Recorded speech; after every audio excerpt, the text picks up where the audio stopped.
সম্মানিত আশিক রাসূলেরা, আমরা কি নিকৃষ্টই থাকবো না উৎকৃষ্ট হব? উৎকৃষ্ট হওয়ার প্রয়োজন আছে না নাই? আমরা নিকৃষ্ট হওয়ার পিছনে যে কাজটা হয়েছে সেটা হচ্ছে আমরা কলমের বিদ্যা ছেড়ে দিয়েছি। পরশ পাথরের স্পর্শে লোহা স্বর্ণ হয়।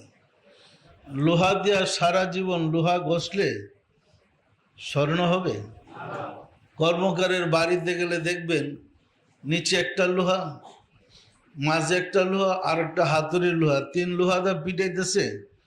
লোহা বলতেছে তুমিও যা আমিও তা, যেই সেই। লোহা দিয়া লোহা ঘষলে জিন্দিগিতে স্বর্ণ হওয়ার সুযোগ নেই। পরিষ্কার না? পরিষ্কার না? পরশ পাথর ছিলেন রাহমাতাল লিল আলামিন। পরশ কোনো পাথরের নাম নয়। পরশ পাথর আল্লাহর মনোনীত মহামানবগণ, যাদের স্পর্শে মানুষ স্বর্ণের চেয়ে আরো অধিক মূল্যবান হয়ে পড়ে। সম্মানিত আশিক রাসূলেরা, জগতে পরশ বলতে বাস্তব যদি কোনো পাথর থাকতো, বন্দুক কামান যা আসে সব ফিট করে পাথরটা দখল করত, দখল করে বিশ্বে যত লোহা আছে সব স্বর্ণ বানিয়ে ফেলাইত।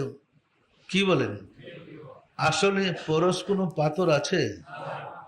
পরশ বলতে মহামানবদেরকে বোঝায়, যে মহামানবের স্পর্শে মানুষ মূল্যবান জীবন লাভ করতে পারে, নিকৃষ্ট জীবন থেকে উৎকৃষ্ট জীবনে উপনীত হতে পারে, এমনকি মানুষ রাব্বুল আলামিনকে লাভ করতে পারে। সম্মানিত আশিক রাসূলেরা, তাদের কথা বর্ণনা করতে গিয়ে বলছে সবসে হো আজাদ और उनका हो गुलाम, गर मिले तुझको दिनी मजा तमाम।